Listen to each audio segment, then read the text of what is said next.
My name is Daniel Fiverson. Welcome to this special edition of the Astrological Weather Report. Today, I would like to discuss the current influences of Eris and the outer planets.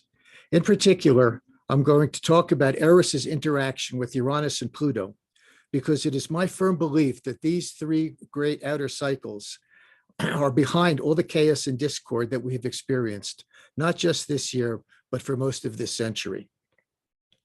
Regardless of which part of the country we live in, we can all relate to the experiences of having observed all of the changes that have occurred in our neighborhoods, our towns, and our states over the last couple of decades.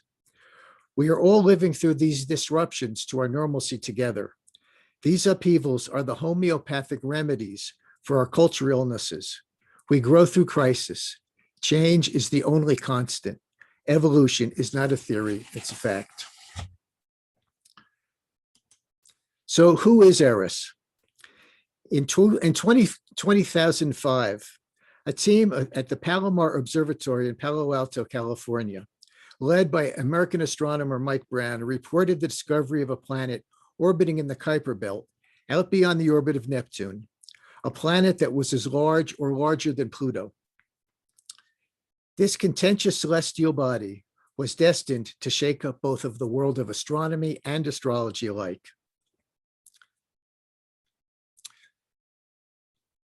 What we're going to look at as I move through this talk is these three outer planet cycles: the Uranus to Pluto cycle, the Uranus to Eris cycle, and the Pluto to Eris cycle. The current Uranus and Pluto cycle began in the 1960s. From 2012 to 2015, Uranus, the planet of evolution, and Pluto, the planet of Uranus, the planet of revolution, and Pluto, the planet of evolution, squared 7 times. In 2016, Uranus conjoined Eris for the second time in this century. And in 2020, Pluto perfected to a square to Eris that has not occurred in 2,700 years. And you can see here, just with these visual references of the things that we have experienced over the past 50 years or so. So when Eris was first discovered, she actually eluded detection. She was discovered officially in 2006, but in 2005, early 2005, she was spotted in the sky by Mike Brown and his team, but she was thought to be a fixed star because of her 500-year orbit, which creeps along at a snail's pace. She didn't seem to move. 2 years later, when Sedna was identified, it was observed that Eris had moved. And this graphic shows you the distance up here that Eris has moved from where she was originally discovered.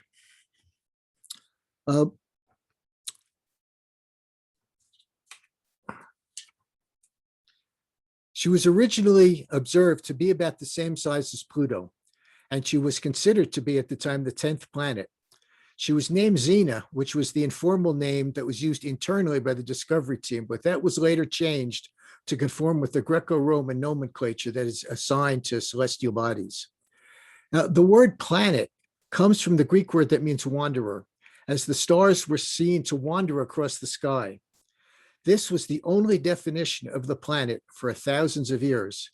In 2006, that all changed.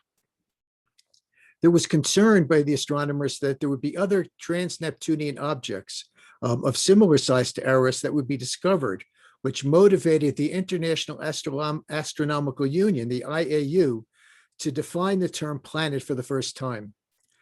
There were also uncertainties about whether the object would be classified as a planet or a minor planet. Because Eris was initially thought to be larger than Pluto, it was then described as the 10th planet. In response to the uncertainty over its status, the IAU delegated a group of astronomers to develop a sufficiently precise definition of what a planet was, which was adopted in August of 2006. And under the IAU definition, Eris became a dwarf planet along with Pluto.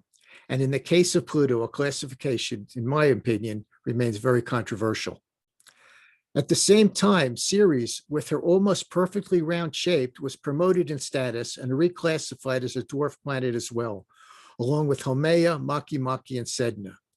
The number of known planets in the solar system reverted back to 8, the same as before Pluto was discovered in 1930. Just as an aside, it has been suggested, according to the Bode's laws, which determine the location and the distance of planets from the sun, there should be a planet orbiting between Mars and Jupiter. Ceres is the core, is suggested that Ceres is the core of that planet because of her perfectly round shape. There are also massive scars across the face of Mars that have been difficult to explain. Vedic scripture describes a great war in the sky between the gods. This is just some interesting food for thought. So Eris was born in controversy.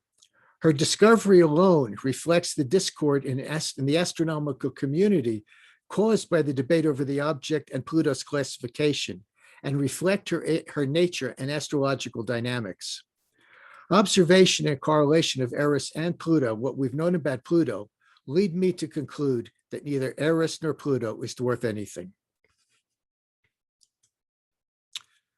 So the most of the mythology that we know about Eris comes from Hesiod, and it comes from Homer.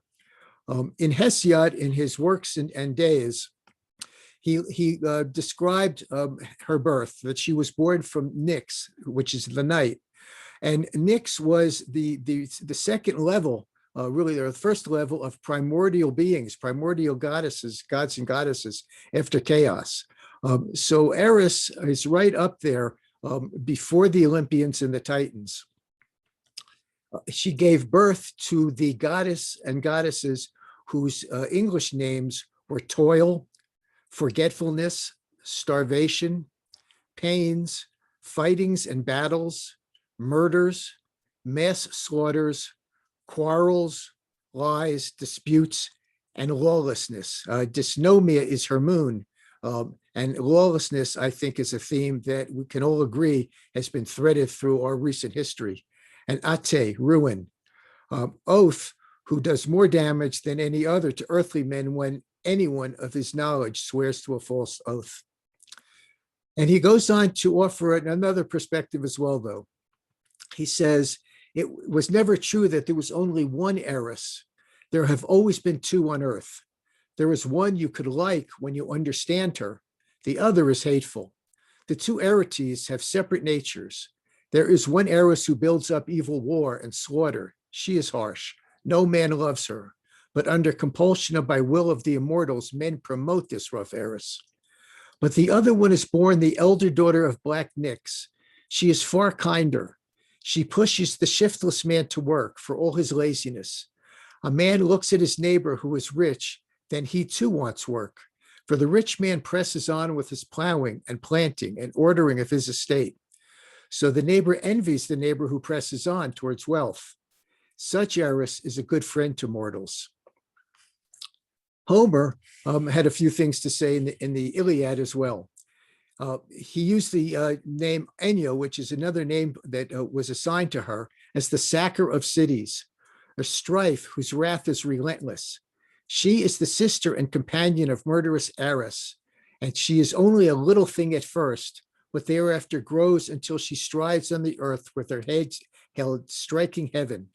She then hurled down bitterness equally between both sides as she walked through the onslaught, making men's pain heavier. And here he's describing how Eris really was the cheer team, along with Pallas Athena, how the two of them cheered on both sides of the Trojan War into battle. And he continues, when baleful Eris, sent by Jove, Jupiter's command, the torch of discord blazing in her hand, through the red skies her bloody sign extends, and wrapped in tempests o'er the fleet descends.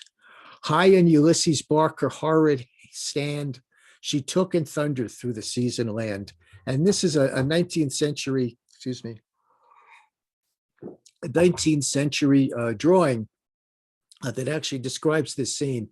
And I failed to find the attribute who it's attributed to, but it clearly relates to this quote.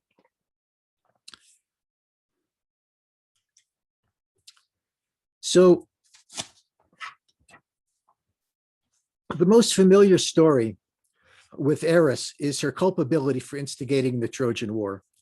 And the story goes that Zeus held a banquet in the celebration of the marriage and the future parents of Achilles. However, Chiron, who sent the invitations, disliked Eris and snubbed her,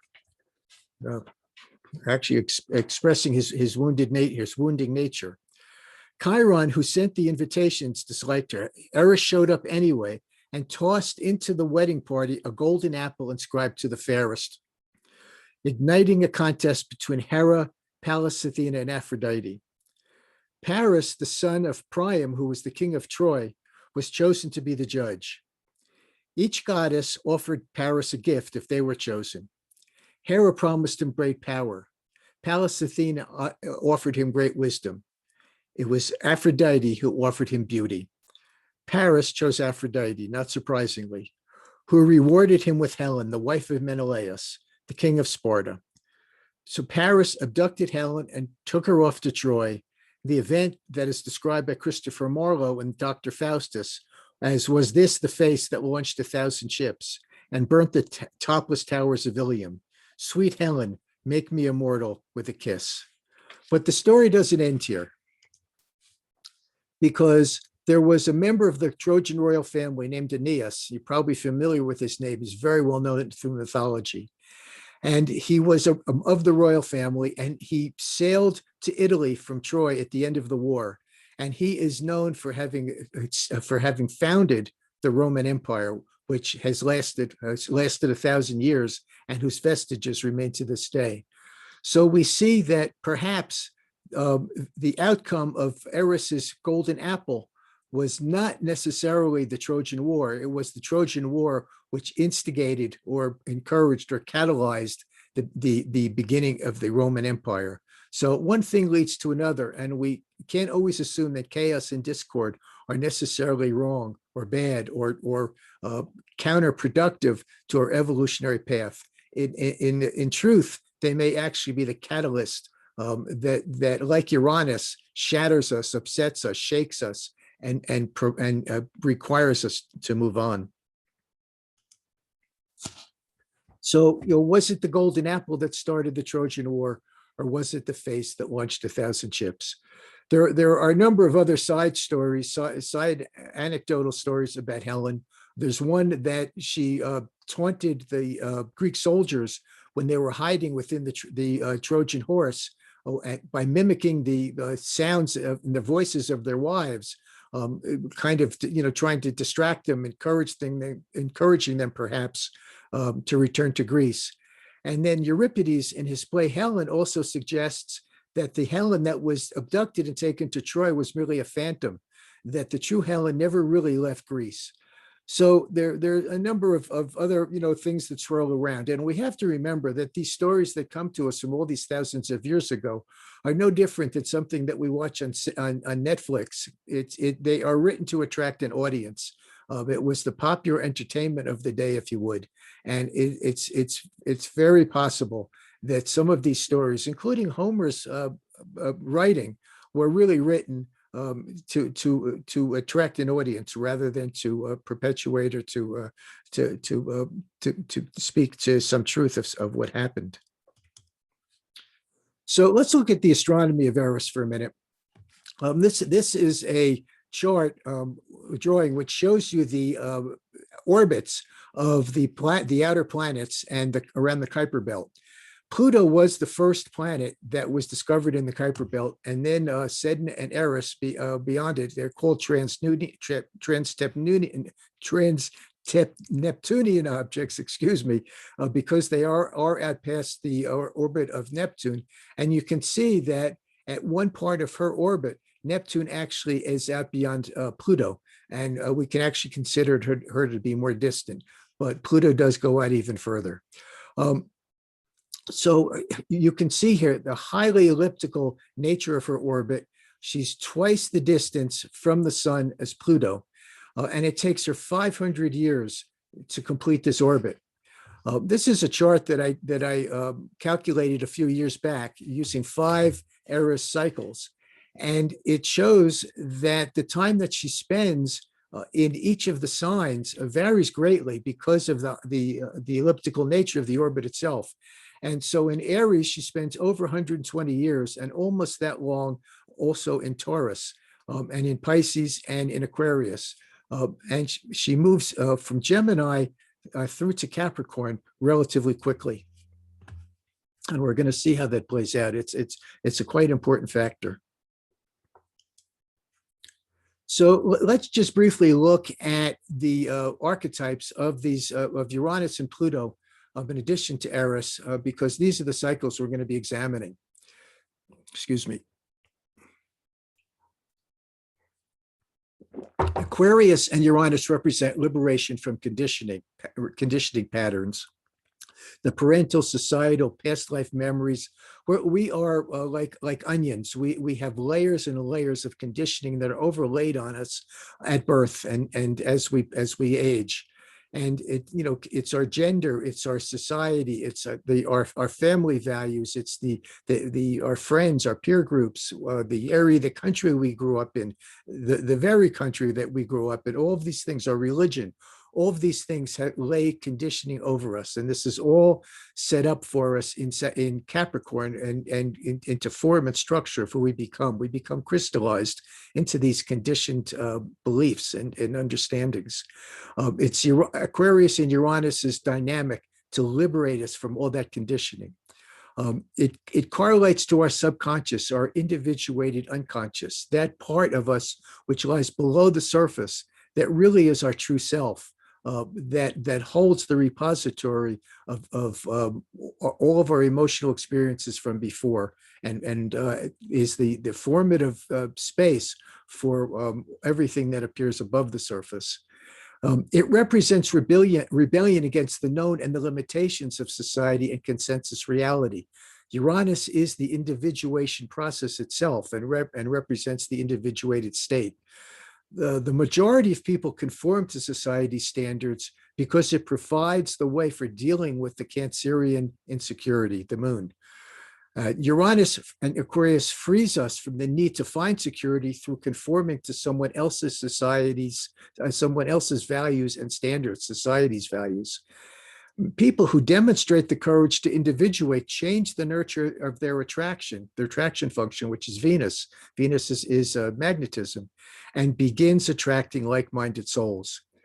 The location of Uranus and Aquarius in the birth chart shows the ways in which the soul intends to liberate in this lifetime. Uranus forms the dynamic as the purpose of shattering those crystallized forms and structures that are set up in Capricorn. It creates disruptions and interruptions that generate sudden and unexpected events, which in turn cause trauma. It correlates to our individuality and the individuation process itself as defined by Carl Jung. And it is genius. It is the higher mind as opposed to Mercury, the lower mind. It's Promethean. It's forward-looking, which is a concept and a mythic archetype that was introduced by Rick Tardis. But it's also important to understand that Uranus has only recently been the ruler of Aquarius since 1781, for thousands of years before it was Saturn. And many astrologers still consider Saturn to be a co-ruler of Aquarius, in some cases the only ruler of Aquarius. And what seems to be observed, again, through observation and correlation, is that 1/3 of the people, of the population at any time, are progressive, are forward thinking, want things to change, to go forward, to be better for themselves and their family in all of the ways, spiritually and materially, physically, mentally, and health-wise. But 1/3 also want things to change by going back to the way that they used to be, to find that security and safety of the known. And then there's 1/3 in the middle, which are often just on the fence. Aquarius and Uranus are technology, because Prometheus stole fire from Zeus and gave it to man. Man was his progeny, was his creation. And fire was a technology. He taught man how to cook their food, which was a huge evolutionary leap forward. And it is also electricity, just as Venus is magnetism, Uranus is electricity, and it relates to electronics and computers, which are also electrical technology. So Pluto is we know as the evolutionary engine. It's the undercurrent that keeps driving us forward. It takes us to the wall that represents the challenges which we have been unable to overcome on our own, and it says to us, you're going to go over that wall. Do you want to go head first or feet first? But you're going either way. It's the repository of what came before, our DNA, our ancestral patterning, our karma. And in EA, it is the primary evolutionary karmic axis, the core foundation. And the way that we determine what that foundation looks like is by examining the location of the south node of the moon by house and sign, the location of the planetary ruler of the lunar south node by sign, house, and aspects to other planets, the location of the north node of the moon by house and sign, and Pluto's polarity point, which is its opposite point, polarized. If your Pluto is in Leo, your polarity point is in Aquarius, the other side of your chart. The location of its planetary ruler of the lunar north node by its own house sign and aspects. All of this correlates to the root structure of any birth chart. Everything is referred to that context, that evolutionary karmic axis. So due to its 500-year highly elliptical orbit, Eris transits through the sign of Aries for 120 plus years. It is her brother's sign. Remember, I said she was the brother of Eris in one mythological story. Well, she's very comfortable in his house for that length of time. She spends more time there, or as much time there as the only other sign is Pisces. Now, the last Uranus-Eris conjunction 500 years ago occurred from 1426 to 1516. And these were the years when Joan of Arc valiantly took up arms as a woman to defend France from English occupation, in the end losing her own life, but being canonized for her courage. In Italy, the Medicis facilitated the emergence of the Renaissance as Florence became the center of arts and learning. On the other side of the spectrum, in its shadow, the Spanish Inquisition sought to cleanse and purify religious expression and practice throughout Europe. And the conquistadors explored Mexico and the American Southwest and caused the genocide of the indigenous population, not just through warfare, but mostly as a result of European diseases, Eurasian diseases. At the same time, Johannes Gutenberg invented the printing press. Leonardo da Vinci created his masterworks. Michelangelo painted the Sistine Chapel. Martin Luther listed his 95 theses. Columbus discovered America. The entire New World was discovered. Teresa of Avila was born. And the boundaries of the sovereign domestic domain, but tongue-tied today, dynastic domains were displaced or dissolved, fracturing the coagulated patriarchal ascendancy of the Middle Ages and opening the space for the new thought that was already birthing as the Renaissance. This is the reflection of how Eris can wreak havoc in the world, but also express as highly creative individualism, which generate breakout and breakthrough events. The 84-year cycle of Uranus allows for 2 conjunctions to Eris in each of her Aries 500-year-long transits. And this first conjunction came in 1927 as Eris entered Aries. Uranus conjoined Eris 2 years later. It precipitated the New York stock market crash and the Great Depression. Adolf Hitler and fascism rose to power in Germany, Italy, and Spain. World War II erupted as Germany invaded Poland and the Japanese bombed Pearl Harbor. The last quarter square from Uranus to Eris occurred from 1922 to 1993. They say 1992 to 1993. We had the first bombing of the World Trade Center, which foreshadowed 9/11. And there was increased government surveillance and data collection. The Waco siege occurred, which was a 52-day standoff between the Branch Davidians led by David Koresh, and their defiance in the face of absolute authority is one of the traits of Eris and reflects how Eris defied Zeus and disrupted the wedding plans he had made. And the fire that ended that violent episode clearly reflects the expression of Eris through the fire-drenched sign of Aries. We also had the Northridge earthquake, which devastated the San Fernando Valley near Los Angeles. It only lasted 10 to 15 seconds, but it was the highest ever instrumentally recorded earthquake in an urban area in North America. Eris is known for her ability to shock us into submission and awareness. And on April 9th, 1995, American terrorists perpetrated the Oklahoma City bombing that killed 168 people and injured almost 700 and destroyed the Murrah Federal Building. Terrorism and anarchy are two of Eris's signatures. Last but not least, Uranus and Eris conjoined again from 2016 to 2017, and Donald Trump was elected president of the United States. And this presidential tenure is a timeline of presidential lawlessness, inciting provocation, and unabashed fraudulent behavior and deceit that is unparalleled in 250 years of American history. This is the modus operandi of Eris. Uranus and Pluto. Uranus and Pluto conjoined in the 1960s. Perhaps you were there and you remember it. Timothy Leary told us if we were there, really there, we don't remember it. So this is a recap of what happened. We had the Civil Rights Movement, the Vietnam War and anti-war protests. Woodstock occurred. Assassinations of JFK, RFK, and MLK, who, in my opinion, were the next three personages who could have been president of the United States. Rock music emerged. You had the Cuban Missile Crisis, and we came within a hair's breadth of a nuclear holocaust. ARPANET was founded. ARPANET was the first configuration of a global network that preceded the World Wide Web that connected hospitals, universities, and the government in the event of some kind of national disaster. It evolved into the World Wide Web that we know today. And Yuri Gagarin was the first man in space, and Neil Armstrong walked on the moon. From 2012 to 2015, Uranus and Pluto squared 7 times. This was just a couple of years ago.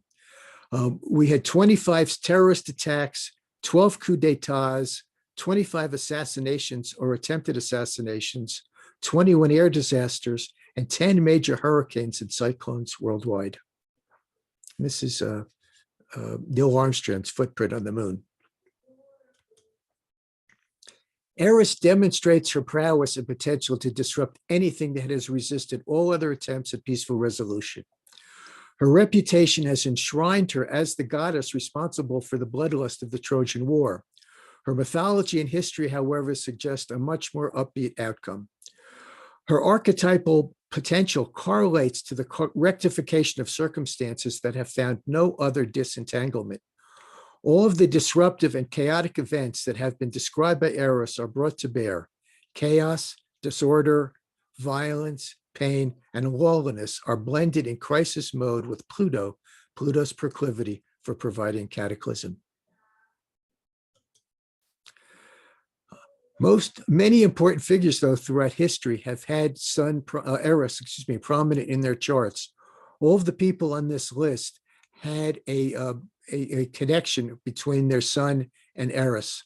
And you can see there's some pretty genius, creative, important people who have lived through the centuries who had this aspect in their chart.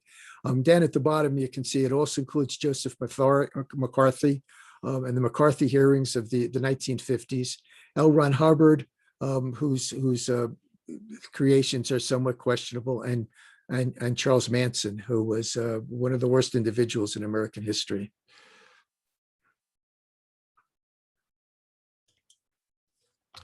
So if we look at Pluto and Eris, the current cycle between Pluto and Eris began in Sagittarius in 1756. And during those years, the 7 Years' War between England and France spilled over into North America as the French and Indian War, as the European powers fought for control of the colonies. And this was a major watershed in American history. It was the beginning of self-reliance and independence for the 13 colonies, because with the end of the war, the belligerent French and the indigenous tribes subsided. And with their lives now feeling secure, the colonists began to realize that perhaps they no longer had any need for protection from the British. And at the same time, under the Sagittarian transit, an evangelical movement swept the colony in these years, spreading Puritanism and its narrow view of humanity and the degradation of women especially. Their Puritan beliefs were based on the principle that an intermediary was needed for connection to divinity, and membership in the community required a covenant with God as interpreted by the Puritan leaders, and failure to adhere to that covenant brought the threats of damnation, fire, and brimstone.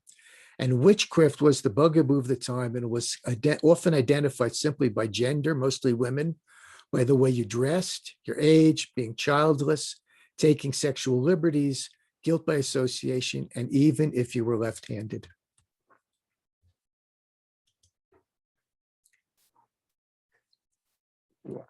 A little known fact is that in the 1750s, one half of the colonial population were slaves and indentured servants. Indentured servants were individuals who could not afford to pay for their own passage to the New World, and so they signed a contract with someone who sponsored them, that when they came here, they would work off their passage as an indentured servant, and actually at some point, if they were able to, be able to buy their freedom. Slaves were never able to buy their freedom. They were brought here unwillingly in chains and kept in chains or in the cotton fields for most of their lives. As the agrarian economy of the southern colonies expanded, the need for slave labor mushroomed and it became institutionalized. And it increased exponentially again with the invention of the cotton gin, as cotton became a major international trade asset. By the mid-1770s, there were 500,000 Negro slaves in North America. It was 1/5 of the population who were somebody else's property. Since 2017, Pluto in Capricorn has formed the last quarter square to Eris and Aries. And this event has not occurred in 2,700 years, since 691 to 621 before the Common Era during the Axial Age. During that time, many of the great thought streams of Western civilization came onto the planet. Buddha, Confucius, and Lao Tzu were in China. The Upanishads was begun to be written in India. Pythagoras, Homer, and Plato were in Greece, and Isaiah was in the Middle East. In 2020, we're all very familiar with this, we had the conjunction of Saturn and Pluto and COVID-19.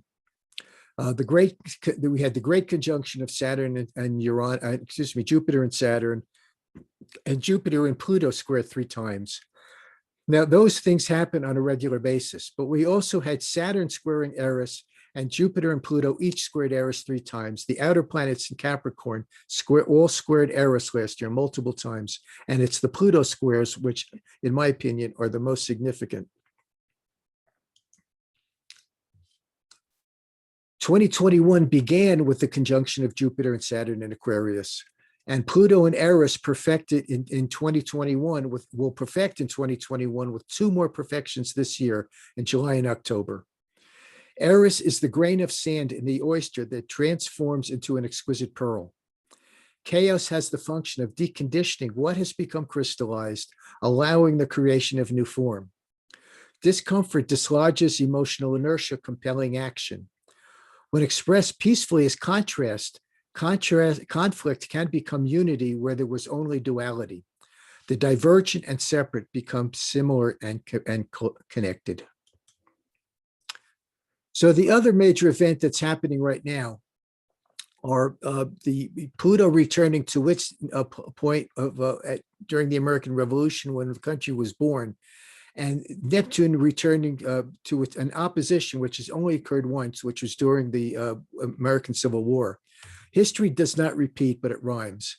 And both of these conflicts were watershed events in American history. And they're both right now occurring simultaneously. And you can see in this chart how this is set up.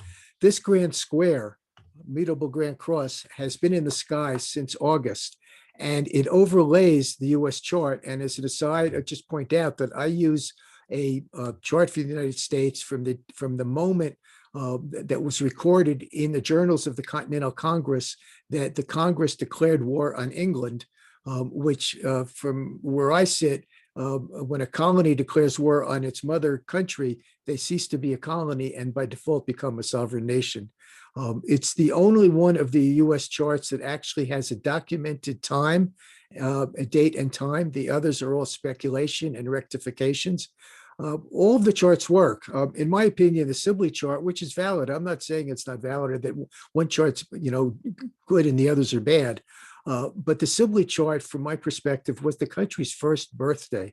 After a year at war with the most powerful military force on the planet, England, the founding fathers finally had the confidence to announce publicly that the colonies were now a free and independent state. I think that that's the way it played out.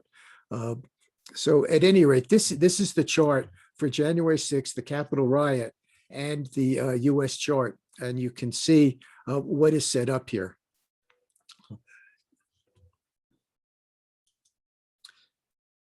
We are currently at the first of the three perfections. It occurred last month in February. A lot of people, the Sibley chart says that these events, the return and the opposition, are at in the future, a year or two. Well, when you line up the orbs of these two transits, which is spread over 3 to 4 years in either direction and either side of the perfection, there is only 1 year difference between the orb spread itself, which means, in other words, that these conditions are already in orb, regardless of what US chart you use. It's in the chart that I have been working with, which in my experience yields a tremendous amount of information. The first US Pluto return has already occurred a month ago. There will be 2 more this year, in July and on Christmas Day of 2021. It's been in orb since 2019, and the Pluto to Pluto conjunction will remain in orb through 2024. And in this chart, it's occurring in the 4th house, which refers to democracy versus authoritarianism. And it's causing and will continue to cause the release of evolutionary dynamics that will precipitate dramatic and long-term changes to the structure of power in the United States. And the sense of who we are as a nation is undergoing radical transformation. A new national authenticity, see, Vesta is conjunct Neptune. A new national authenticity is driven by a commitment to Juno, to what is individually and collectively sacred, is emerging.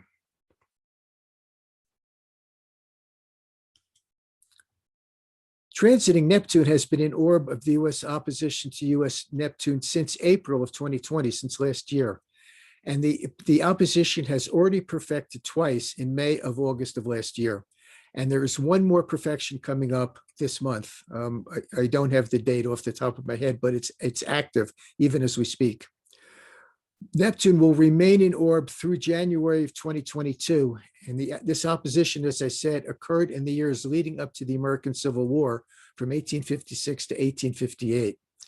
Pisces and Neptune correlates to the consciousness which pervades all life forms. It's the higher octave of Venus. It's unconditional love as opposed to Venus, which is conditional love, and ultimate truth as opposed to subjective personal truth. And it reflects the extreme political polarization in the United States. The Neptune opposition is causing divisive conflict created by increasing exposure of social, political, and economic polarities. And the mutable Grand Cross by transit to the US chart overlays the Neptune to Neptune opposition. Political and legal lines are drawn in the sand and crossed.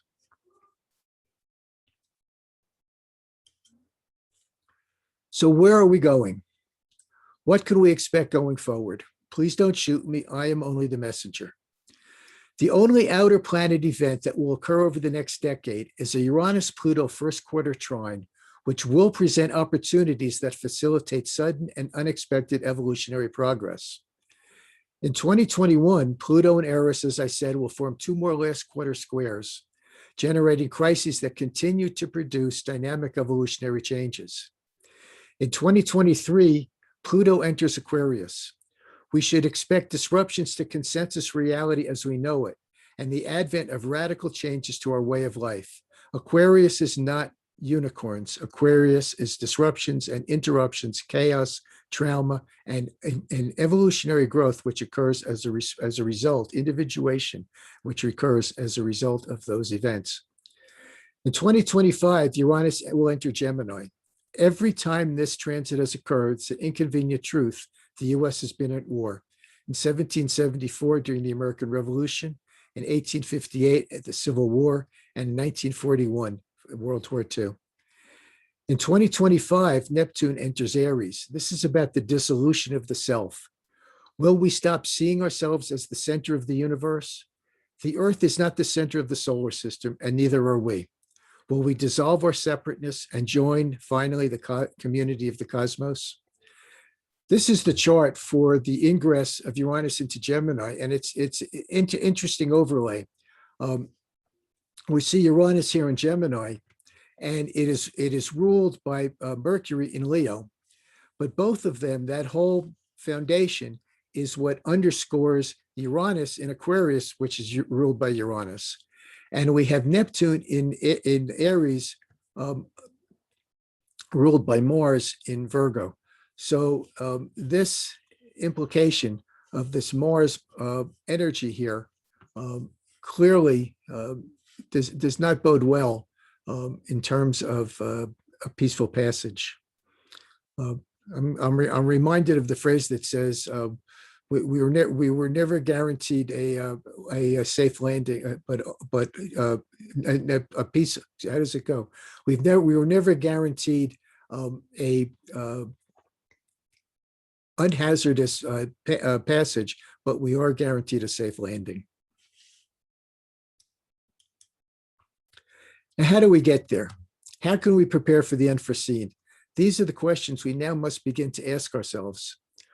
Are you prepared for more severe restrictions to our normalcy if they occur?